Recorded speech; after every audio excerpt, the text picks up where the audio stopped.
What's up mga tol? Magandang araw. Babatsi muna ako ng sandali mga tol. Meron nga pala akong aasikasuhin. Mabilisang tirada lang. Sasaglit lang ako ng sandali sa bayan ng Muntinlupa. Balita ko, meron daw kasing nagpa-powder coat doon. At ayon nga sa balita, ang lugar daw ng nagpa-powder coat ay nasa Barangay Putatan, malapit sa SSS. Hindi ko nga masyadong kabisado yung lugar kaya magtatanong-tanong na lang ako doon. Ang balak ko lang sana ay hanapin muna yung lugar. Pero dinala ko na rin yung frame para isang galawan na lang. At nandito na nga ako sa border ng San Pedro at Muntinlupa. Mukhang magkaiba ang time zone ng dalawang bayan. Nung nasa shop ako kanina, parang nag-i-snow, malamig eh. Pagdating ko dito sa Muntinlupa, biglang uminit. My goodness. What ka na mag-English? So ayun na nga mga tol, binabagtas ko na nga yung kahabaan ng bayan ng Muntinlupa hanggang sa makarating na nga ako dito sa poblasyon. At hindi ko nga namamalayan mga tol, sa kakadaldal ko, unti-unti na palang nawawala sa radar ko yung destinasyon hanggang sa makarating na nga ako dito sa bayan ng Bayanan. At habang umiinom ng pinalamig na sabaw ng buko,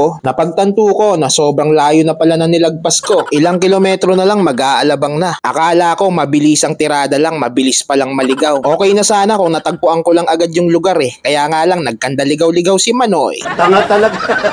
At nandito na nga tayo sa Putatan mga tol. Nagkandaligaw-ligaw pa ako, lumagpas ako eh. Nakarating pa ako ng Bayanan, Muntinlupa. Dito lang pala to, bago pala magpoblasyon. Diretso lang tayo sa Western Powder Coat Corporation. At ganito nga yung daanan dito. Holy men, sana makasurvive yung gulong ko. Gravity men. Ayan o. Emotional, damn it.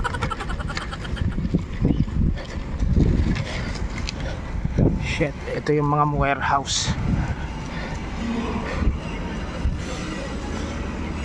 Kuya, excuse me. Saan po dito yung powder coat? Diyan na po. Salamat kuya. Sa wakas nandito na tayo mga tol.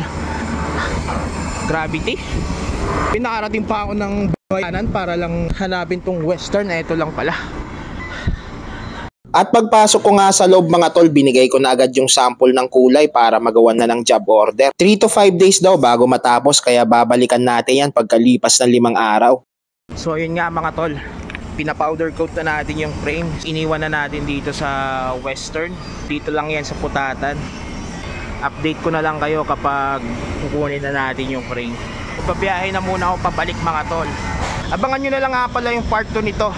Kukunin natin yung frame, and then titingnan natin yung finish ng powder coat nila, ang quality.